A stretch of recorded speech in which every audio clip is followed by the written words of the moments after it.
When you make the choice to drink and drive, it's not an accident, it's not a mistake, it is a choice. And it's 100% preventable crime. And making such a choice could have irreversible consequences, unfortunately, for often innocent people like myself. My name is Tess Rowland, and I'm the MAD National President.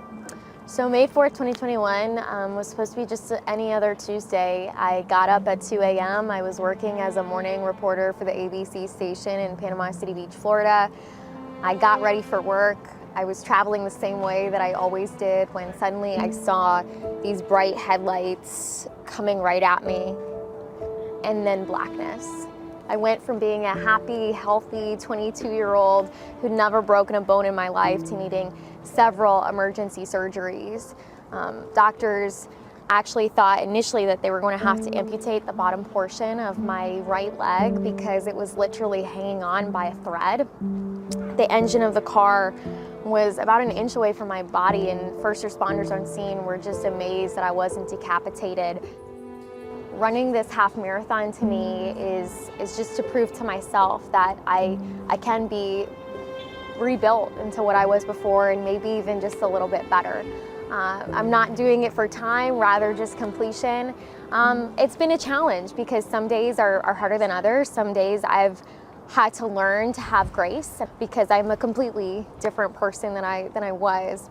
You know, doctors didn't initially think that I was going to get total flexion in my knee, and now I'm running. They said initially that I was actually going to have a limp with just how bad the break was, and here I am running.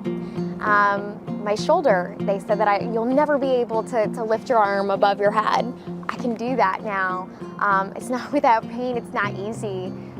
But it's just a testament of my support, my family, my faith, and having grace and believing in yourself. I was very fortunate that MAD reached out to me while I was in the hospital, and I began volunteering. I was able to step into this role where I serve as the national president, also the lead spokesperson, and I'm able to share my story in hopes of piercing hearts, changing minds, preventing crashes from happening, but also being a voice for the voiceless. I like to say that I'm Tess 2.0 because I'm still me, but I'm just built a little bit different.